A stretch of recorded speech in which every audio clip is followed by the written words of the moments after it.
Okay, good afternoon and Happy New Year.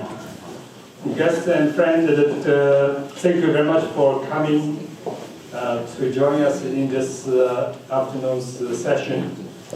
Today is the first week of the New Year of the Snake, and also is in Chinese we call S.U.C.C.E.S.S. So it's still in the beginning of the New Year. So I wish everyone and your loved ones a very happy and healthy New Year of the Snake. So 各位来宾、各位朋友，下午好，新年快乐！非常感谢大家今天来参加我们今天下午的这个社区的讨论活动。那么今天呢是12年的新年初四，这是新年的第一个周末。今天呢还是一个很特别的一个日子，就是温哥华下的第一场春雪。那么瑞雪兆丰年，此时此刻，我祝愿大家和大家所爱的人新年快乐，身体健康，万事如意。My name is Zhang, and I'm a writer based in Vancouver. I'm pleased to be invited by the organizer today to be the facilitator of this discussion. So as a facilitator, my role will be to keep the time going, to make sure that our event is running smoothly. 大家好，我叫张探清，英文名字叫 Kenny Zhang， 是本地的一位作家。我很高兴的受到主办方的邀请来参加今天的这个社区的讨论活动。作为主持人呢，我的职责就是保证这个时间能够正常的进行，这个讨论能够 smooth 能够平稳的进行，这个能保证这个活动顺利进行。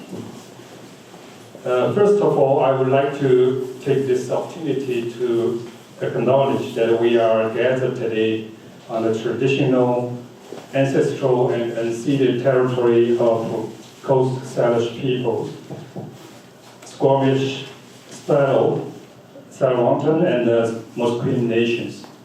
首先，我想承认，我们今天这个活动呢是聚集在原住民海岸萨里系人的这个传统的祖传的和为歌浪的这个领土之上。So before we start, please allow me to introduce some of the housekeeping rules. First of all, the program agenda itself, we will probably have a 2.5-hour program. We will start with some keynote speaker and also some commentators, and also we will have a Q&A session. If anyone would like to ask a question, please hold your question until the Q&A period, so we will have enough time to discuss. During the programs, we will also have a healthy break, if you like. So the facility is on the first floor. You have to go back to the hall, and then there will be a men's room and a women's room over there. For the language for this event, we will have the working language is bilingual, is English and Chinese, whatever the speakers or the attendees are comfortable with.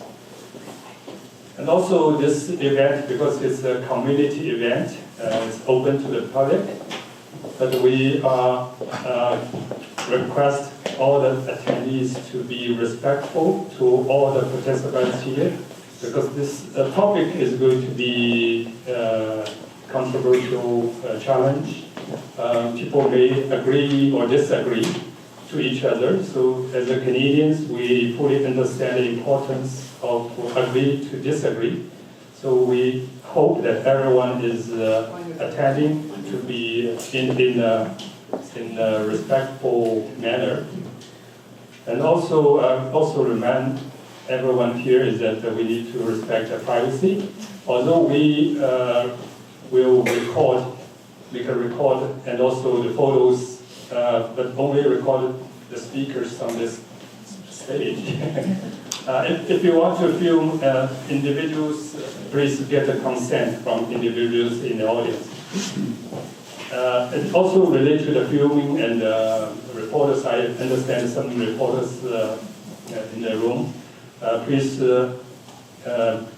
observe the request from the organizer that there is a median embargo until 7 p.m. today, because the organizer will upload the official recordings to its channel, whatever the channel is. So it is a request for the press embargo. So ladies and gentlemen, the topic of today's discussion is the impact of geopolitical conflict on Chinese Canadians, opportunities and challenges. I believe many of you will agree with me, this topic is very interesting and important. So we will have 5 guest speakers today. They are Honorable Yuen Wu, Independent Senator representing British Columbia in Ottawa. 胡元豹先生是我们的 BC 省的参议员。So the next speaker will be Tung Chan, 陈志栋先生, the former banker, former CEO of S.U.C.C.E.S.S, former city councillor of Vancouver, and a former many other things. And now he's an active and a positive thinker, dedicated to building a harmonious community. The next speaker will be Yuen,先生. He is the program manager of Access Pro Bono. He is also an author and a frequent media commentator, including CBC Radio, Fairchild Radio, Xingdao News, and so on and so forth. He's very active in the media. And also we will have next speaker is Dr. Ellie Wang, Wang Li 博士. He's a columnist and a community activist in the community. She's also very active and also famous for his contribution to the community. Finally, last but not least, is Dr. Henry Yu, the history professor at the UBC, and he's also a member of the Canada-China Focus Group, advisory group, which is based in University of Victoria. So those are the 5 guest speakers. So ladies and gentlemen, please join me to welcome all the speakers. So today's host is the Chinese Cultural Center of the Great Vancouver. We are grateful to the Chinese Cultural Center for organizing this community event. First, let's welcome Mr. Fred Guo Yingnian 先生 as the chairman of the Chinese Cultural Center of Great Vancouver to give us welcome remarks. 所以今天活动的这个主办方呢是大温哥华中华文化中心。我非常感谢这个中华文化中心呢能够给我们提供这么一个组织这么一次社区的活动。所以接下来我首先请郭英华先生来致欢迎词。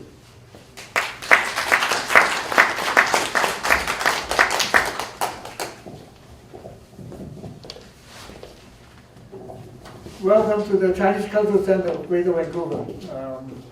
Anyone on the floor can only speaking only? Anyone? Everybody understand English? So maybe I just proceed with English language only. And very lucky that we have this place, and then we have to acknowledge the city of Vancouver has always been very supportive for the cultural center. And also very fortunate at this time of year, which doesn't happen very often. We have the Senator Yuen coming from Ottawa all the way to here and join us for this seminar. And then on top of that, we got a few other senior community leaders, including Tung Chan, 陈志栋，他也是温哥华的曾经是市议员。He was one time city councilor of the city of Vancouver, and also you name it, banker and all this qualification. I'm not going to repeat it. And then on top of that, we got Dr. Henry Yu, professor from UBC, who is very experienced and knowledgeable about history and about the dynamic of the Chinese community in Vancouver. And then we have Dr. Ali Wang, who's been a long-time journalist, author. She published books, and she's well educated. And her qualifications, she actually most of the time she devoted her energy and knowledge contribute to the community. So we are very fortunate to have a few heavy-duty speakers today.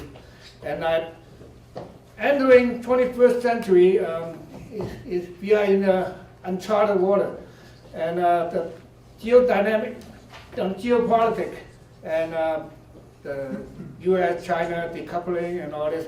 In a way, we kind of a bit puzzled about what may happen in the future, how they're going to impact the Chinese-Canadian in North America, not just the one in Canada, but all across the continent.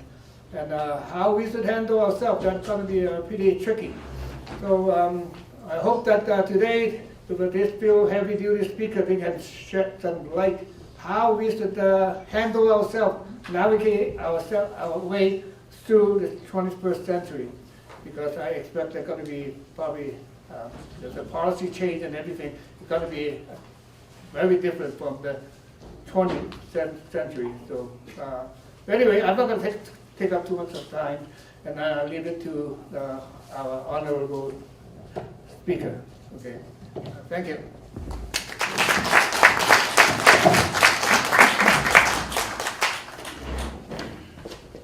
So now, ladies and gentlemen, let's welcome our first speaker and also the keynote speaker for today's event, Honorable Mr. Yuen.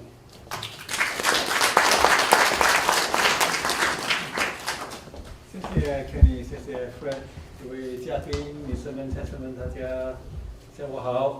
首先祝大家新年快乐，蛇年大吉，身体健康，万事如意，恭喜发财，新年快乐。On this fourth day of the new year, the tradition is that families welcome the kitchen god back to their homes. 借灶神。 周三. And they do that by offering foods and sweets to ensure that Zhao Shen's favor is maintained throughout the year. You want Zhao Shen to be happy with you so you don't get into trouble. Well, we have been offering gifts and sweets to the kitchen god Trump since he threatened tariffs on Canadian products. But it hasn't done us much good. I haven't followed the news closely, but I understand he's gone ahead with the tariffs. 25% on many products and 10% on energy. And there's a possibility that the tariffs will increase in the months ahead. I don't think offering more sweets and gifts to him will make much a difference. So we have to find another way. But there's another New Year 初四, day 4 tradition, which is that we should not be arguing or speaking negatively on this day, as it may set a bad tone for the rest of the year. Well, President Trump is setting a very bad tone for the rest of the year. His threats and insults are, well, they are hostile acts against Canada. He has been explicit in calling for what he calls economic force against Canada to achieve his objectives. This is tantamount to what is also called economic coercion, which is the general term for sanctions that are imposed on foreign states that are behaving badly. Think about North Korea, think about Iran, think about Russia. We are now, in effect, on the receiving end of American economic sanctions. Let's be clear, he can impose these tariffs despite our free trade agreement, CUSPA, but only on the grounds that we are a national security threat to the United States. Now that is the basis on which he levied tariffs on Canadian steel and aluminum during his previous administration. So we are, in his eyes, a repeat offender in terms of national security threats to the United States. But the point is not how he justifies the tariffs against us or against any country. He is doing so to bully a trading partner into submission on trade as well as non-trade issues. Now, his threats have been repeated and amplified by numerous individuals and organizations in the United States and Canada, mostly on social media. And these individuals and organizations are seeking to influence Canadian policy and opinion. For example, Jordan Peterson was on the front page of the National Post on January 29, making outrageous claims against Canada that are aligned with President Trump's views. Now, this sounds suspiciously like foreign interference, as defined by a bill that was recently passed by the Parliament of Canada. Under that bill, called C-70, a Canadian who is in association with a foreign entity and is involved in a political process surreptitiously or deceptively can be prosecuted under the Foreign Interference and Security of Information Act and sentenced to a maximum penalty of life imprisonment. Mr. Peterson doesn't have to worry about being prosecuted, though, since there is no appetite among lawmakers or among law enforcement to label US threats and influence operations in Canada as foreign interference. The public inquiry on foreign interference, which just released its final report, essentially ignores foreign interference from the United States. Commissioner Hogue says that the greatest threat to Canada is disinformation. I agree with her. But she fails to mention that the most important and the most consequential source of disinformation is clearly from the United States. Her report gives the impression that if we stop disinformation from China, from Russia, from India, from Iran, Canada will be safe. In this respect, her report is not only wrong, it is misleading and dangerous. Canadians have for far too long assumed that foreign interference from the United States is idiosyncratic and transitory, and hence we can tolerate it.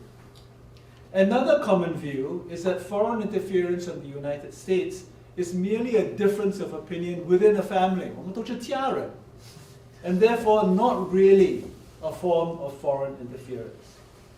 The language of shared values and common interests continues to dominate Canadian responses to the Trump threat. There is a tendency to always explain away the bad behavior of the United States or to turn a blind eye to it. A National Post op-ed from the McDonnell-Laurier Institution a few weeks ago had this to say, I'll quote, "Navigating the fallout of Trump's off-putting, if unserious rhetoric will require Canada to not lose perspective. The United States is larger than any single four-year presidency, and its relationships with allies like Canada are founded on shared values and interests that transcend current political tensions. As the West navigates this period of uncertainty, all parties must work to maintain focus on actual threats rather than provocative rhetoric." In other words, the authors are saying that a 25% tariff on Canada should be considered unserious and provocative, but not a real threat. The real threat to Canada, according to them, is an offer from the Chinese embassy in Ottawa to increase trade between the two countries. This is the real threat to Canada. Unfortunately, many Canadian opinion leaders share this kind of collective delusion. It is based on ideological blinkers and old-fashioned prejudice. For all the mythology about Canada being a special friend to China since the 1970s, the instinct to demonize China runs deep in Canada. After 8 years as a senator in Ottawa, I see it very clearly.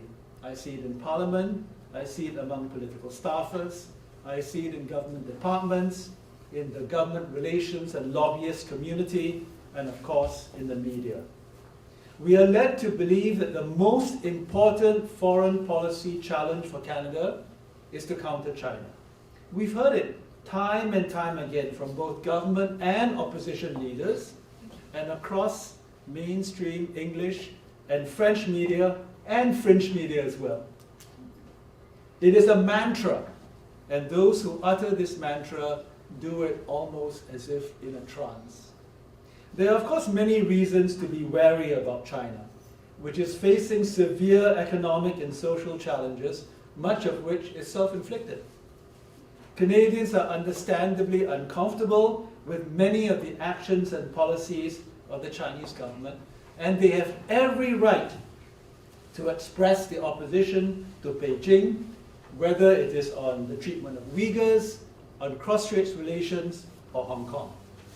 But to suggest that China is an existential threat to Canada, as some politicians and media have said, is insanity. China is an existential threat to Canada? Like how? Perhaps some of our leaders are only saying that for US consumption, but even so, it is dangerous talk. It feeds the anti-China sentiment that has resulted in growing anti-Asian hate and which has led to discrimination against and stigmatization of Canadians with ties to China, especially Chinese Canadians. Canada is now responding to Trump's hostile acts, and there will be more to come. Whatever package of responses we end up with will be a mixture of retaliation and accommodation. As the weaker partner in the US-Canada relationship, the pressure to accommodate increases with the magnitude and duration of the threat. While accommodation may not be in Canada's long-term interest, it will inevitably form part of a realist strategy to minimize the harm from a capricious and vengeful president. Now, most of the accommodation will be on economic policy, for example, energy exports, supply of critical minerals, taxation of US companies, intellectual property rights, rules of origin, common external tariffs, and so on. But there will also be pressure to align more tightly with US foreign policy with respect to its geostrategic competition with China. For example, in export controls and restrictions on Chinese companies operating in Canada. This is already happening, and in some cases, Canada is running ahead of the US in its effort to decouple from China. In the face of the Trump threat, the path of least resistance is not to just align with the US on its geopolitical ambitions against China, but to double down on it. Hence, we have had comments from various ministers and premiers about creating a fortress North America, especially in the supply of critical minerals and in curbing technology exports for the express purpose of slowing down the rise of China. Now, there may be a logic to closer economic integration with the United States that is good for Canada, as I believe NAFTA and CUSMA have been good for our country. But to pursue this strategy to advance US foreign policy objectives vis-a-vis China is a fool's errand. Even under the Biden administration, the idea of friendshoring was more about protecting American jobs than it was about mutually beneficial trade and investment with friendly countries. Ask Korea and Japan how they fared in the so-called Inflation Reduction Act, the IRA. Or ask Nippon Steel about how their attempt to buy US steel is going. Events of recent weeks should have disabused Canadians of the idea that we are America's closest and most trusted friend. But much of the thinking around how we respond to Donald Trump continues to be based on such a premise. The pressure to be in lockstep with the US will extend to national security, such as issues of foreign interference, espionage, cybercrime, intellectual property theft, research collaboration in sensitive areas, and so on. All of these are important issues for Canada to be vigilant about. But these are also the areas where the danger is greatest for Canadians who get caught up by an overzealous approach to national security that deems anyone with ties to China or who expresses views that appear to be favorable to Beijing as a potential foreign interference or espionage risk for Canada. The Kenny Chiu and Erin O'Toole examples of foreign interference in the Foreign Interference Report are chilling. Both cases amount to a suppression of Canadians' right to disagree with the positions taken by politicians. The question is not whether Mr. Chiu and Mr. O'Toole are correct in their positions. It is about the right of Canadians to challenge those positions. Well, the foreign interference inquiry is itself a product of sensationalist media reporting based on illegally leaked intelligence documents, egged on by craven politicians who are trying to out-hawk each other in their positions towards China. As an intervener in the inquiry, I was struck by how shallow the intelligence reports were and by the baseless and irresponsible claims of a number of witnesses. For example, when MP Michael Chong, who was a shadow foreign minister, when he was asked to provide an example of foreign interference during the 2021 general election, he cited a Zoom campaign event which he hosted, at which a Chinese person with Mandarin accented English asked questions about anti-Asian racism and the lack of an independent Canadian foreign policy. Mr. Chong used this as an example of somebody who was an agent of Beijing interfering in the election campaign. Why? Because he had a Chinese face and he spoke with a Mandarin accent. How many of you here speak with a Mandarin accent? Be careful. NDP MP Jenny Kwan offered her own formula for identifying foreign agents in Vancouver. She claims that Chinese organizations that once invited her to events and welcomed her to events but that no longer do are likely agents of the PRC. This organization, I think, is on that list. And so is the organization just down the street, the Chinese Canadian Museum, which faced special criticism from her because she was not invited for a podium photograph on the official opening of the museum on July the 1st, 2023. Now, my friends, I was at the event too.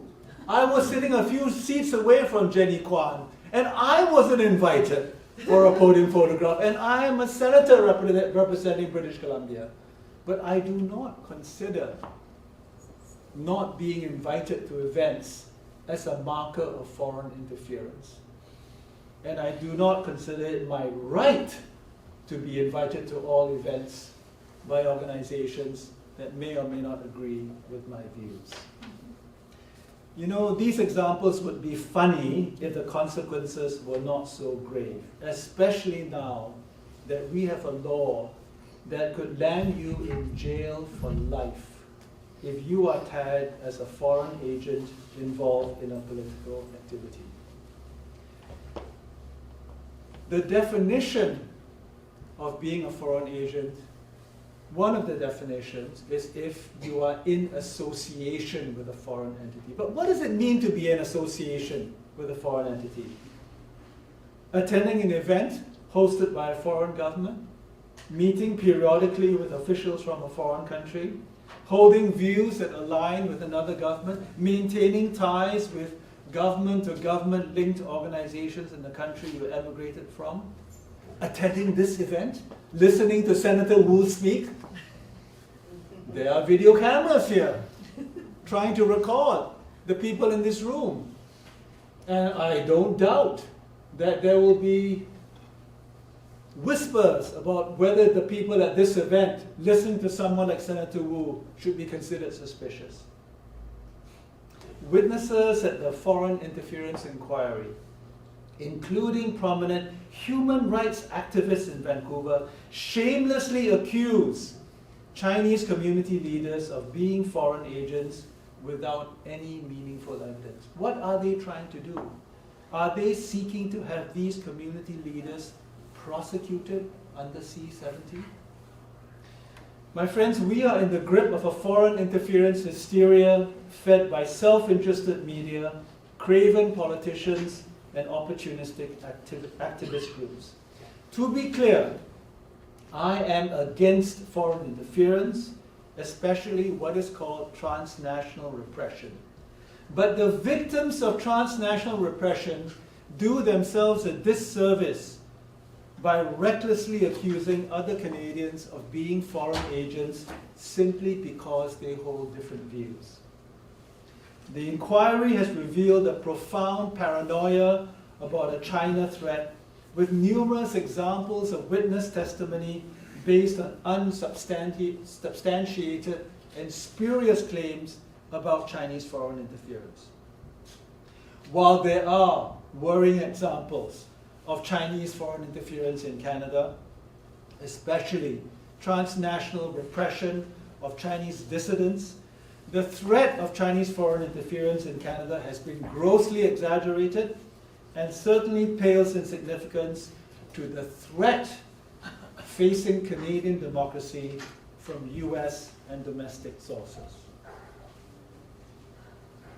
Take the case of Service à la Famille Chinoise de Grand Montréal and its sister organization, Centre Sino-Québec. These are two well-established Chinese community organizations in the heart of Montreal's Chinatown. One of them is in Chinatown, Montreal. Has been around for 50 years. Is analogous to our success. In March 2023, the RCMP publicly announced that they were investigating police stations, Chinese police stations, operating out of those two organizations. To this day, no accusations have been filed, and the RCMP has not disclosed any details of what they are investigating or even what constitutes a Chinese police station. But the impact on the two organizations has been devastating.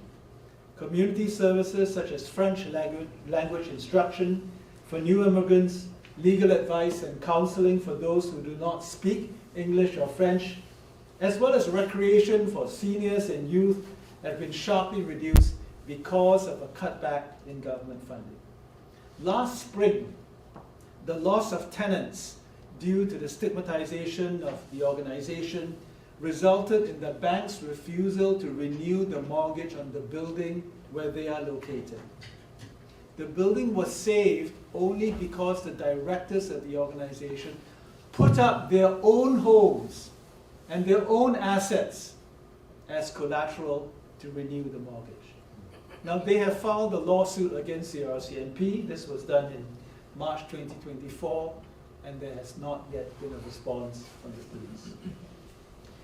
I've already talked about how hysteria around foreign interference has led to the passing of draconian laws such as C-70, which can be used as a way to silence, stigmatize, intimidate, and incarcerate Canadians for holding views that may align with a foreign state.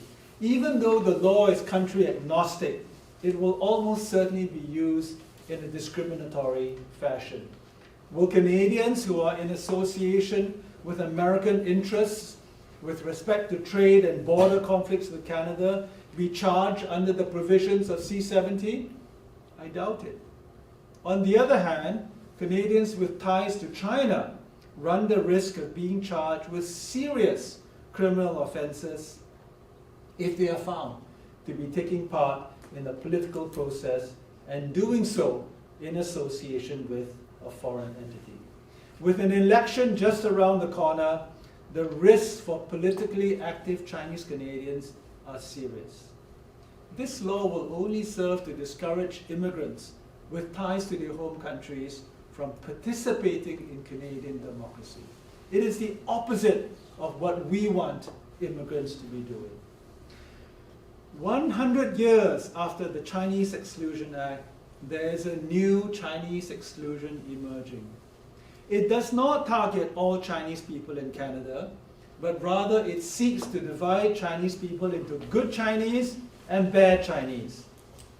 The bad Chinese, like me, are those who hold views that may align with the PRC and who associate with groups in the PRC that are seen to be enemies of the West. The good Chinese, who buy into this narrative, are in some cases aiding and abetting the new exclusion by accusing others of being bad Chinese because they don't share the same views.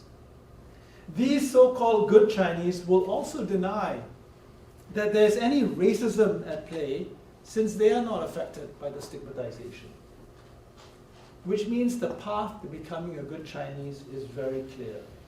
Demonstrate your hostility to Beijing and to the positions of the PRC and accuse others who don't agree with you of being foreign agents.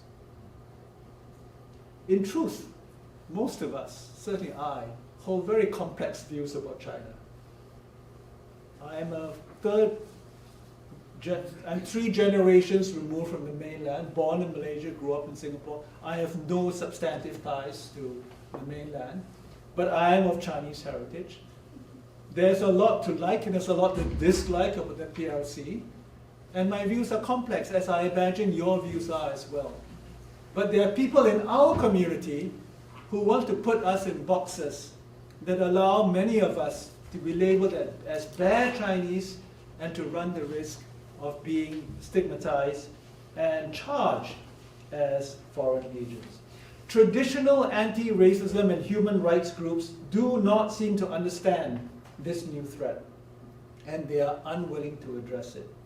In some ways, they are making the threat worse by aligning with anti-China hawks who are interested in the ostracization of bad Chinese rather than the protection of their human rights and freedoms.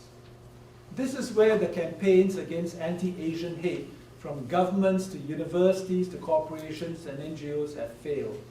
While everyone seems to agree that there has been a spike in hate against Asians since 2019, very few people are willing to recognize that the main driver for the resurgence in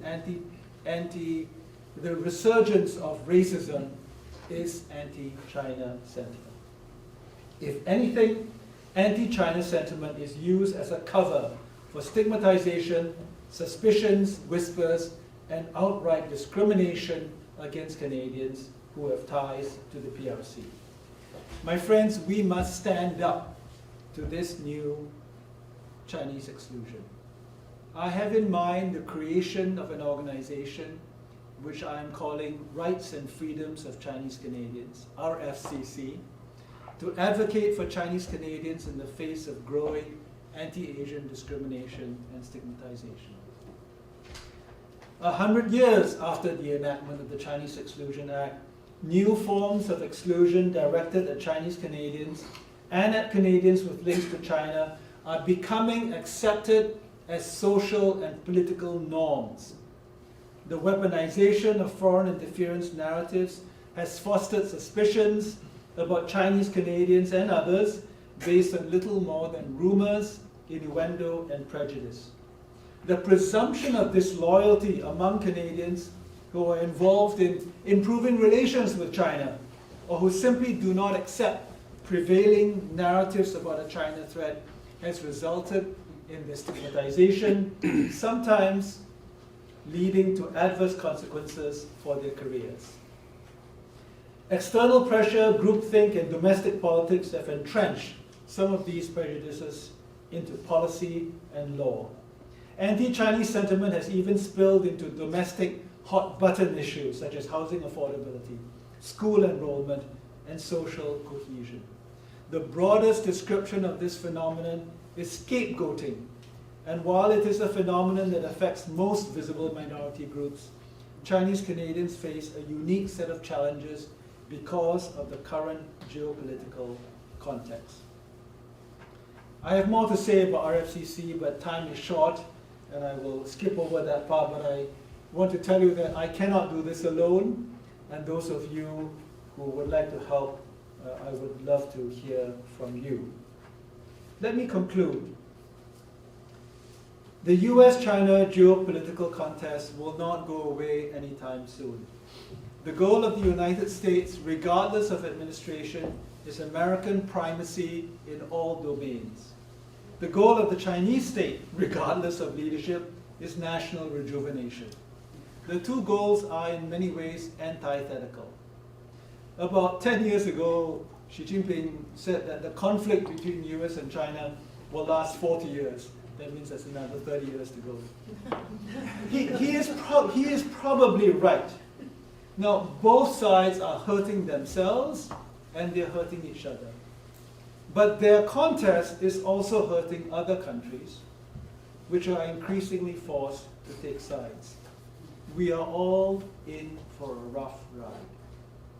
It will be very difficult for Canada to not take sides with the US, even though I believe we can do so in a way that maximizes our ability to maneuver. It's especially difficult on issues of national security, and it will take great courage and wisdom on the part of our leaders to navigate our security relationship with the US that does not discriminate against Canadian citizens or violate their rights. Canadians with ties to China, especially Chinese Canadians, will be targets, and the powers that be will seek to justify curbs on some Chinese Canadians on the very same grounds that they used to defend the Chinese Exclusion Act of 100 years ago. Worst of all, these policies and actions will be broadly popular with the public, because Canadians have largely bought into the China threat narrative. I remind you, the Chinese Exclusion Act was very popular 100 years ago. And some of the worst speeches that were made in Parliament in favor of the Act, Henry, you knows this much better than I do, some of the worst speeches were made by BC senators, my predecessors. Now, not everyone who takes this view is a racist, but the context that's being created is wonderful for racists to act out their impulses. We must do what we can to minimize the harms by raising awareness and building solidarity in our community. I want to end on that note. And this is a message to all Chinese Canadians. We cannot let prejudice and ideology define who is a good Chinese and who is a bad Chinese. Chinese Canadians have different backgrounds. Lao Chiao, mainlanders, Hong Kongers, Taiwanese, Southeast Asians, Chinese from Africa, Chinese from West Indies, from South America. We should not be fighting each other. We don't have to agree on sensitive political issues, but we must stand up for the rights and liberties of our community. In so doing, we are defending what it means to be Canadian and why we have chosen Canada as our home. This is not about defending a foreign country. It is about defending Canada and the Canadian way of life.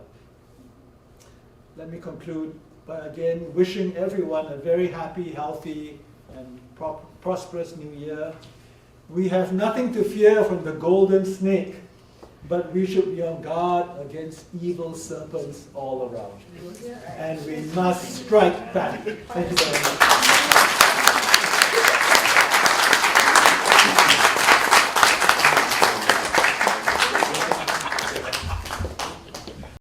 Speech. It's a really it's a new year. I came with a joy But at the beginning of the speech, in the middle of the speech, maybe my heart is sinking. And because 20-something years ago, when I moved to Canada, we had a dream. We had a Canadian dream. We want to be hopeful in this prospect land. We want our Canadian dream to be realized in one day. But after so many years, we can still see so many obstacles, challenges we are facing. And this reminds me that there was a famous saying that no one is an island. And we have to work together as a community, as a Canadians, to defend our rights and to defend our dream, that we hope our dream, our children's dream will become true. So now I would like to invite the next speaker, Mr. Tung Chan, to give us his perspective. Comment. Thank you, Kenny, ladies and gentlemen, Senator Wu. I don't know, after this fantastic speech from Senator Wu, I don't know what I can follow up. But I would like to, like him, wish you all a happy Chinese New Year. And 恭喜發財大家好。我講廣東話咁即係我啲普通話麻麻地，所以我就唔會講廣東話，講普通話我用英文講好啦。My Mandarin is just comme ça.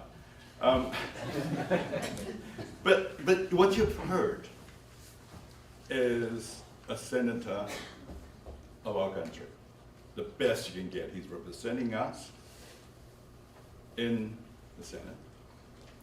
He's the one that covers national affairs, talk about important stuff. And he's proposing one proposal that I want to echo on. And that is to create a society, he called it the rights and freedom for Chinese Canadian society, to fight for ourselves. You've heard that all my titles are all former, previous. And he talked about the senior politicians. Now, I'm one of those, a senior. So I've mellowed down a little bit. And so if I were in the 40s, I would wholeheartedly agree, I'm going to join you, I'm going to fight. Yes, please. But I'm a bit mellow now. And so I would say, yes, go for it. But I have to offer something else that we can do. The title of our talk today is Opportunities and Challenges Facing Chinese Canadians. So I'm going to offer some other suggestions. But before we go into that, I think it's very important that we use the precise language to talk about ourselves. It's talking about self-identity. You see, the word Chinese has many layers of meaning, and oftentimes create confusions and sometimes even be misconstrued, either purposely or innocently. So let me suggest a new term that we have already been using it in the Chinese Canadian vernacular when we talk about ourselves. When we talk about ourselves, many people have already been started using the word 华人. 华是中华的华，人是人的人. So instead of calling us Chinese, some of us has already started using, in fact, and very commonly say, 我是一个华人, instead of saying 我是中国人. Because there's a difference, there's a legal difference, and it makes it more precise. So I would suggest to take that word into English. It spells H-U-A-R-E-N, 华人. So when a politician or someone like me stand up and proudly declare that I am a proud Chinese in terms of ethnicity, I say, I'm a proud Huaran. So that way, then we know misunderstanding. And then when we talk about our culture, instead of saying Chinese culture, we can use the term 中华.中国的中，华人的华，中华。The name of the center that we're in is 中华文化中心. English is Chinese Cultural Center. But really, what we represent is bigger than just mainland China. We're talking about, we include from everywhere else, from Singapore, Malaysia, and that's Zhonghua. So I think we need to be precise, and that's some of the things that we as Chinese Canadian community, when I say Canadian Zhonghua, Canadian Huaran community, can do. When we face this kind of challenges, when people, as Senator has rightly pointed out, trying to differentiate us, trying to divide us, and trying to put labels on us, that we have to make sure that we ourselves identify ourselves correctly. So we also have to confront many of the negative images put out in the media, right? Because we can look at ourselves through news reports, look at the films, look at the artistic endeavors, that we oftentimes don't see ourselves the positive image in them. We, as Canadians, Huaran, we have to proactively put those stories out. We just don't have enough people actually doing that. We are so much talking about the past histories, which is we should do so that we won't forget. But at the same time, equally importantly, that we have to put the positive stories out. How many stories you can hear, you can read in the newspaper, in the reporting about the achievements of Canadians of Chinese heritage? It's our job. It's the job of this Chinese Cultural Center. It's the job of the museum that used to be on the board. It's the important that we have to do all of that. Well, in times of international conflict, the complexity of choosing sides can be very daunting. However, those circumstances is also a time that the Huaran community can really differentiate ourselves and to stand out. And we have to continue to forcefully advocate things that is beneficial for the long-term survival and the long-term prosperity of Canada. And it's just happening today. We cannot always just rely on our ally, our friend, the United States. So for the long-term interest and prosperity of this country, we as Huaran, as Canadian Huaran, have to advocate for the peaceful cultural, economic, and scientific exchange between Canada and countries, the second biggest economy, China. And such initiative not only address challenges, but also create collaborative opportunities benefiting both countries.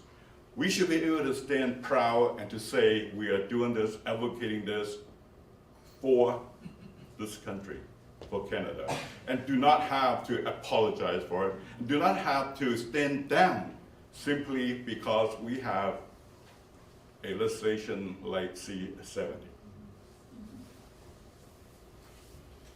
Now, history has demonstrated that those challenges also call for actions.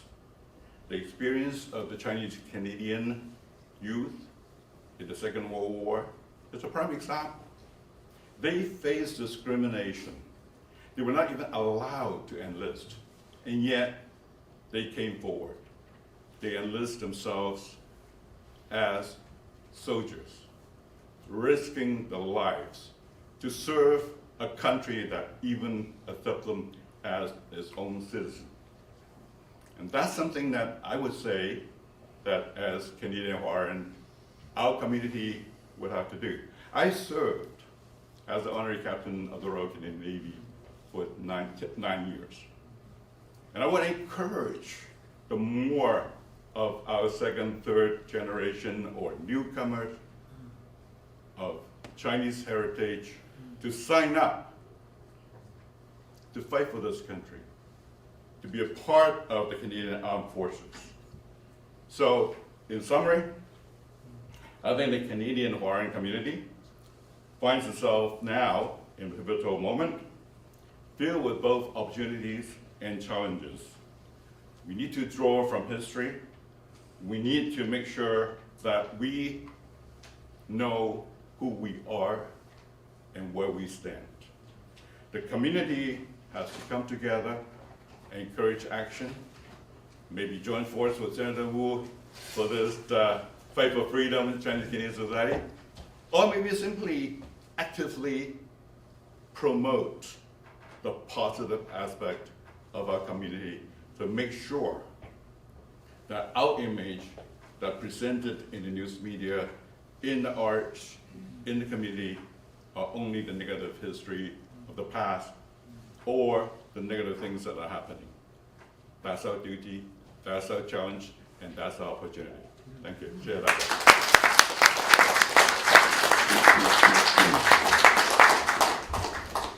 I see the hope. I really, from your speech, I really see the hope. And that's good. So next speaker will be Yuen. He will have, you have 10 minutes roughly to. Good afternoon, and thanks for having me, and happy Spring Festival. I think 5 minutes ago, and during Mr. Chan's speech, and our biggest ally, and just signed the 25% tariff on Canada, just 5 minutes ago, 5:15 around the East Coast time. So British Columbia now is the home of nearly 600,000 Chinese Canadians, including PRs. Accounting for about 11% of the province's total population. And given such a substantial group, and it is essential to update our understanding of this diverse community and support Chinese Canadians to better integrate into our Canadian society. So promoting bilingual English and French and the multilingual cultural interactions, can foster more equitable communication. When the Chinese Canadian community actively integrates, it not only enhances resilience and inclusivity, but also enables our Canadian society at large to confidently navigate the turbulent international dynamics and creating a win-win scenario.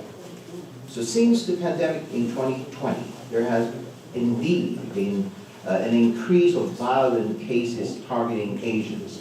So however, thanks to the efforts of the advocacy groups, and anti-Asian discrimination has gained attention and has been contained.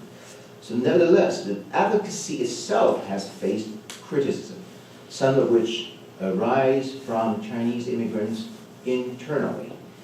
And within the Chinese community, geographical terms like Hong Kong, Taiwan, mainland, overseas, cross-strait are conflated, because these are geographical terms, conflated with ideological and the political stereotypes.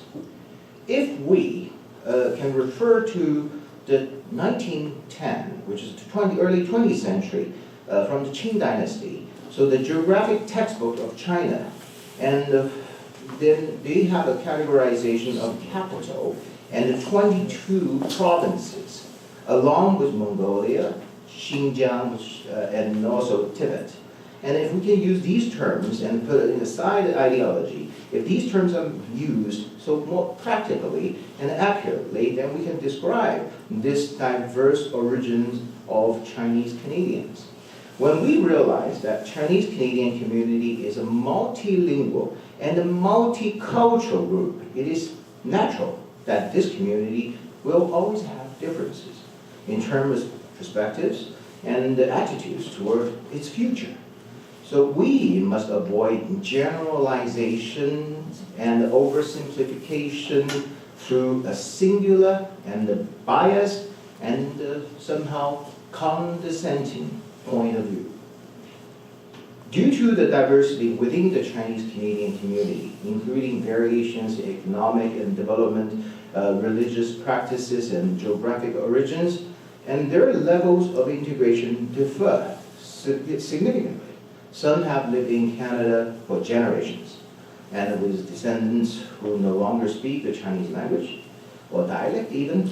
Some are recent immigrants who have just begun their journey of integration. So others, despite decades of residence, remain on the societal margins because their educational, gender, marriage, socio-economical status. While it is important to encourage the community to learn English and French, or French, and expecting them to become proficient in official language, to the point to eloquently advocating for their human rights, easily overcoming stereotypes or discrimination, and thriving in Canadian society is like asking them to pull themselves up by their bootstraps, or pull your hair and then we can leave the earth. So thus, alongside learning official languages, Chinese Canadians should be encouraged and to use their mother tongues, including Chinese dialects, and to facilitate quality communication. Moreover, learning Chinese is no longer a solely an internal community and a cultural need, not internal anymore. An increased number of non-Chinese individuals, such as our Premier, David Eby, are learning Chinese. And I think my source is reliable. And in this way, integration shifts from a top-down imposition to a two-way, to a bilingual, to a multilingual, and a multi-way interactive model with advancement technology, promoting Chinese and improving proficiency in Canadian official languages are no longer in conflict, but instead they complement each other. It is win-win for both Chinese community at large and Canadian multiculturalism. If our community remains in a tribal mindset, caught between permanent resident cards and passports, one is foreigner, the other one is Canadian, it risks stagnation and decline. Moreover, the better our community becomes a solid part of Canadian multicultural framework, the greater capacity we have to embrace our different opinions and resist division. Canada is a multicultural society, and so is our willful blindness by Mr. Cooper and or cloud of suspicion to Chinese parliamentarians recently from the most recent final report from the Commissioner of Foreign Interference. And then these notions and these terms ultimately lies in the mainstream community's unfamiliarity with non-Anglophone communities. If we agree that Chinese Canadian community is an inalienable part of Canada's history, and Mr. Kenny Chan and he spoke about our integrated contribution in the Canadian history, the best solution to achieve unity is not through surveillance, right, but dialogue, like what we're doing today. So to be more accommodating, we call Chinese New Year, Lunar New Year, but however, fundamentally, there is an implied conflict with the Gregorian calendar. And remember, the lunar calendar is no longer in use and primarily used in China by farmers.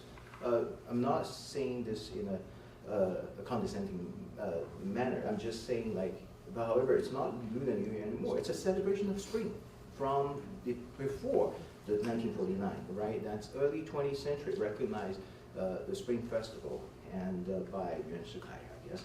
And so if we can communicate effectively, barriers disappear. So there's no longer a division about ideology. So I sincerely wish you a happy Spring Festival. Thanks for having me.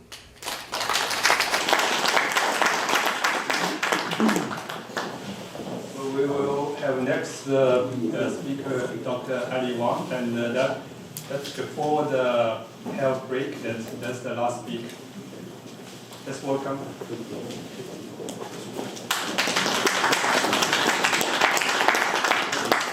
Thank you. Before I deliver my one-page speech, I will change my hat first. 那我先转换一下身份，我先带个货。I will promote our Chinese Culture Center of Greater Vancouver。那我们大温哥华中华文化中心呢，我们的主要的 mission 呢就是our mission is share the Chinese traditional culture and promote Canadian multiculturalism。我们就是来分享我们的华夏传统文化和推广加拿大的多元文化。So if you use WeChat, please find me later. 如果你用微信的，一会儿你可以找我一下。We have a WeChat group to promote our events. Our events we will hold our events like monthly, once or twice a month. 我们每个月会做1次或者2次的文化活动。So in January we already had 2. 那1月份呢，我们已经有了2个文化活动。那这个呢是 this event is the first one of the February. In February we will have another lecture. 那2月份我们还有另外一个 lecture. Okay, so now let's begin. Good afternoon, ladies and gentlemen. Thanks for coming. When the date was picked up to do this event, I didn't know the snow things and I didn't know the Trump's trap things, you know. 所以我们选这个日子的时候，不知道今天会下雨，也不知道川普的这个关税。So it's become a heavy day. 所以今天呢好像有点沉重。Thanks for coming, and we have a friend from I know Vancouver, Richmond, Burnaby, and Coquitlam, and I know we also have friends from Ottawa. Thank you. 我们有来自各地的朋友。Thanks for Mr. Frank Koch, Honor Yuen, Mr. Tung Chan, and Mr. Jimmy Yan's speech. As we already heard, 我们已经听到了 right? And after they analyze, we already know how, you know, a huge challenge we will face too. And we know something about like 华人 or Chinese, and I think we can consider about our language, how we use our language in future. Just so. So this topic is quite important for me, for the community that I care about, and for the country I love. However, in this new year, I would like to share a funny story first, as the beginning. When we was planning the topic, I never thought I'd be speaking today until Professor Henry Yu suggested. He pointed out that he said all the speakers were male, so he suggested that I should step up to make a balanced voice. So I asked Raven. I told Raven, the volunteer who helped us to design the poster. I told her put my photo on the poster and Henry's suggestion. So Raven asked me. She said, "Are you trying to achieve a gender balance all by yourself?" 所以他说你一个人就想凭一己之力就要平衡性别嘛。I said no, of course, but I will try. So yeah, but it gave me a thought. Why? Despite I recognize the topic is so important, but I didn't prepare to speak. I think there are 2 reasons. First, I always have no confidence for my English. I always think my English is not good enough. Second, I thought, you know, so many great speakers, so they can represent me. I don't need to add my voice on it. Does this sound familiar? I think yes. Yeah. So when Chinese Canadians, when we hesitate to engage in discussion about the societal issue, we always say these 2 reasons. My English is not good enough, and or somebody can speak, you know, instead of me. So this barrier are really what we need to overcome as a community, because it holds us back from active participation in Canada politics and marginalize us further. 我们其实是在自己边缘化自己，因为我们不愿意发声。We must continually encourage one another, just like Henry suggested to me. So I think we need to find more internal motivation to let us speak up. What is the motivation? First, I believe is we want to be the part of Canada's mainstream society. 我们都希望加入到加拿大的主流社会。What is Canada's mainstream? In my view, Canada's mainstream isn't about a particular ethnicity of all people or some special group of people. The mainstream consists of all Canadians who actively participate in the social and political life of this country. 所以只要我们发声，只要我们加入到政治活动中，我们就是加拿大的主流社会的一部分。From the 18th century, when Chinese immigrants first arrived in Canada to today, what challenges have we faced? Today we know we have some new challenges, but what's the old challenges? I think it's no or low participation is a big one. Even after regaining the voter right from 1947, the Chinese community's voter turnout is still very low. You know what? Richmond, this city have a large part of Chinese Canadians, right? But it has a not good name on the Canadian political class because this city has lowest voter turnout in federal election in 2019. 2019年列治文市的联邦大选的投票率最低，所以呢，它就变成了一个坏的案例，在一些大学的政治课上拿来讲。这就是 it's shameful, right? Yeah, it's shameful us. 这是我们自己做的不好。Beyond voting, Chinese Canadians candidates at all three levels of government remain scarce. 我们的候选人也非常少。This lack of participation not only decreases our community's voice in government, but also limits our contribution to Canada's political development. 我们不去发声，我们不去参选，不仅是说我们的声音不会被带到政府，更重要的也是我们没有能积极的为这个国家做出贡献。We always think we are smart. 我们总觉得我们很聪明 but 这个 smart 我们要把它用在哪里呢 ？We should contribute more to this country. Moreover, when English language media publish some false or misleading reports about our community, we often keep silent. 我们当英文一些媒体给我们一些不实的报道的时候，我们华人社区经常是沉默的。Why? Because we believe truth will speak for itself. 因为我们相信真相就是清者自清，浊者自浊。Unfortunately, this Eastern wisdom doesn't apply in Western countries. 对，你们知道对吧？在 in Canada, if you don't refute allegations or speak out, people are easy to assume that accusations are true. 所以我们遇到，如果你觉得你被媒体抹黑了、不实报道了，你要积极的发声。我们不要自欺欺人的相信说清者自清。It's sad, but it's the reality. 这就是这个加拿大的这个社会的文化的特点。所以我经常说，我们中西方社会的底层逻辑是不同的，所以我们需要 learn. So we should learn and we should know the rules in this new country, in Canada. This is our new country, so we need to learn, especially for the first generation immigrants. This year marks my 8th year as a community volunteer. 那今年是我第8年做志愿者，我也很感谢我先生，他今天也来了，因为Coquitlam下雪。My husband come with me because Coquitlam has snow, so he drive for me. So I thank for my husband's support for my community.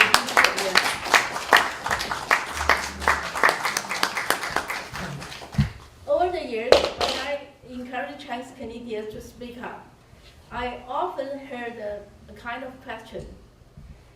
Somebody said, Chinese Canadian is a Canadian. What special demand do we have to speak up about? 那很多人都会说，我们不需要发声。加拿大华裔就是加拿大人的一部分。你有什么特殊的要求，你要发声。Yes, it's correct. We don't have any special demands. Our concerns are part of the broader concerns of all Canadians. 我们确实没有什么特殊的要求。我们所有的要求都是加拿大人的要求。When we call for and act to discrimination, we aim to create a more harmonious Canadian society. 我们希望终止结束种族歧视的时候，我们是希望有个更和谐的加拿大社会，对不对？ When we encourage voting and political participation, we strive to strengthen Canada's democratic institutions. 我们希望更好的投票率和更多的参与，是我们要更好的建设加拿大。When we advocate for careful deliberation on foreign interference and refinement of Bill C-70, we do so to uphold the rule of law and protect the principle of the Canadian Charter of Rights and Freedoms. 我们希望外国干涉法能审查的仔细一些，我们希望能有一些合适的证据来支持。我们是对加拿大法治精神的捍卫和对加拿大我们知道人权宪章的捍卫。所以说到这儿，就像刚才陈志栋先生讲说，我们是用华人还是用 Chinese Canadian？ 所以大家可能说中文的时候，有些人会经常会说中国人，甚至会说白人是外国人。那今天有白人在这儿，我们也公开这个秘密说。So when we speaking Chinese, we always say ourselves like somebody will say 中国人。And we will say white people, 外国人 foreigners. so it's not a secret. When you speak Chinese, you all know this. It's not a secret. But we know in that foreign interference, 在这个 foreign 外国干涉调查中呢 ，Jenny Kwan 我们的MP 这个选区的 MP， 关慧珍呢，他就指责说，有些人说。用中国人呢，就是指中国国内的人。So we all know that it's wrong, but it's give a good reminder to us. So when we talk, maybe we need to be careful. Yeah. But I think it's unfair because when we say Korean people, we say in Chinese we say 韩国人, right? Yeah. We say 伊朗人. So it's just a language. It's just a spoken English. So we don't need to. I don't want to live in like a kind of a scare. 我不想生活在恐惧中。I don't want to, check every sentence that I speak out. 我不想检查我说的每一句话 if that's safe enough. If somebody, especially English reporter, will, yeah, yeah, like fun. Yeah, twister meaning. Thank you. We have our chief translator here. Yeah, I don't want to, too much scared to me in recent years. Okay. The Lunar New Year has just passed, and with spring is coming. I promise you, after this snow, spring will come. And the spring is always a season with hope and growth. So in the new year, faced with new challenges, Chinese Canadian must work harder, or Chinese 华人 Canadian anyway. So we need to work harder and to contribute more to this country, to make our civil society become stronger. 我们希望我们的努力呢，能为这个国家带来更多的变化，能让我们的这个公民社会、我们的民主政治更加强壮。这也是我们为什么会移民到这儿，对不对？So that is why we want to immigrate here. For my part, yeah. I will also continue striving for better gender balance in societal issues. Okay, 我继续为我的性别平衡而努力。It's a long road ahead. Let's work together. Thank you. Thank you.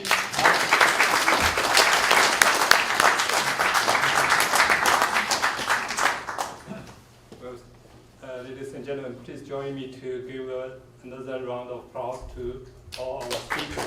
Thank you very much for the wonderful speech. So now it's 4:55. Yeah, 4:55. According to the schedule I have. 2:55. It's 14:55. Oh, 14. Mr. Ting, 14. Apologize for the misunderstanding. So 3 o'clock, according to my schedule, it's a health break, so we can have about 15 minutes break. make sure you come back because we will have a Q&A session, and as well as Professor Henry Yu's concluding remark. He will give us what takes away from this discussion. So that's the most important part. I'm sure you will not miss it. Thank you. Take a 15 minutes break.